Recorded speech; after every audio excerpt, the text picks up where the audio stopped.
Monsieur le préfet, le moins que l'on puisse dire, c'est que vous êtes au cœur du vif du sujet. C'est la deuxième fois que je fais une sortie dans les territoires pour faire ce qu'on appelle, dans le cadre de la politique de la ville, un diagnostic en marchant.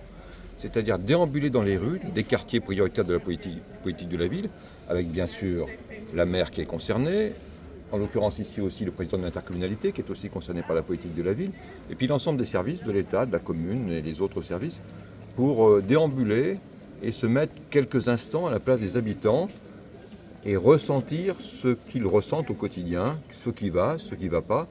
Donc c'est se laisser aller et puis rencontrer les gens, écouter les gens. On a vu une dame qui était très émue parce qu'elle avait besoin de vider son sac et d'expliquer comment ces conditions de vie n'étaient pas très agréables pour elle. Mais voilà, c'est ce qui nous permet de bien comprendre les quartiers et derrière de construire des politiques publiques qui soient le plus adaptées possible aux besoins des habitants. Donc c'est très important ces diagnostics. Moi j'y attache une grande importance. Parce que quand on passe au quotidien ou quand on reste dans son bureau, on ne se rend pas compte de leur vécu. On ne se rend pas compte qu'une route est défoncée, qu'il y a un problème d'eau, qu'il y a un problème de délinquance, etc. Quand on traîne comme ça, en prenant le temps d'écouter, on comprend mieux les choses. Et encore une fois, ensemble, derrière, on essaiera de construire les politiques publiques liées à la politique de la ville qui soient adaptées, qui permettent d'apporter une réponse. C'est l'enjeu de la politique de la ville.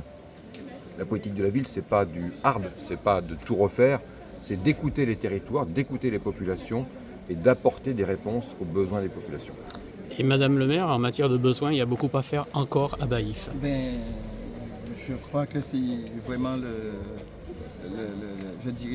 le but de ce diagnostic en marche. C'est vrai que Baïf est un quartier prioritaire et comme je le dis aujourd'hui, le président de la communauté d'Aglo le sait, il faut qu'on arrête de faire du saupoudrage. Il faut qu'on ait vraiment des actions concrètes en direction des besoins de la population. Et c'est vrai qu'aujourd'hui, on a une population vieillissante, on a des bouts qui sont dégradés avec des dents creuses, donc il faut s'attaquer à tout cela pour qu'il y ait de la tranquillité, mais surtout aller vers un mieux vivre ensemble et un mieux-être. Parce qu'aujourd'hui, on n'est pas seul sur le territoire. On a une communauté différente. Donc il faut aujourd'hui penser à l'intégration de cette communauté différente pour que les gens apprennent à vivre ensemble. Je pense qu'aujourd'hui, c'est là le plus gros problème, c'est s'accepter et vivre ensemble. Et puis, on a les infrastructures qu'il y a à améliorer. Et c'est dans ce sens-là qu'avec le contrat ville, le nouveau contrat ville, la nouvelle génération, je pense qu'on ira plus sur des petits investissements dans des îlots, dans des quartiers pour permettre à la population d'alimenter elle-même la cohésion sociale. Monsieur le Président, Grand Sud Caraïbes, Thierry Abelli, qu'est-ce que la communauté peut apporter à la commune de Baïf avec le soutien de l'État face à ce que vous voyez ce matin? Écoutez, le Grand Sud Caraïbes est un des partenaires au titre des politiques publiques qui sont mises en œuvre dans le cadre de la politique de la ville et donc ces diagnostics marchands sont essentiels puisque, comme l'a dit Madame le maire et Monsieur le préfet, les moyens ne sont pas extensibles. Donc il faut que les moyens dont nous disposions aillent vers l'efficience. Et donc en marchant, on voit tout de suite là où il faut cibler les actions et mettre les moyens pour que les conditions de vie de ces populations puissent être améliorées.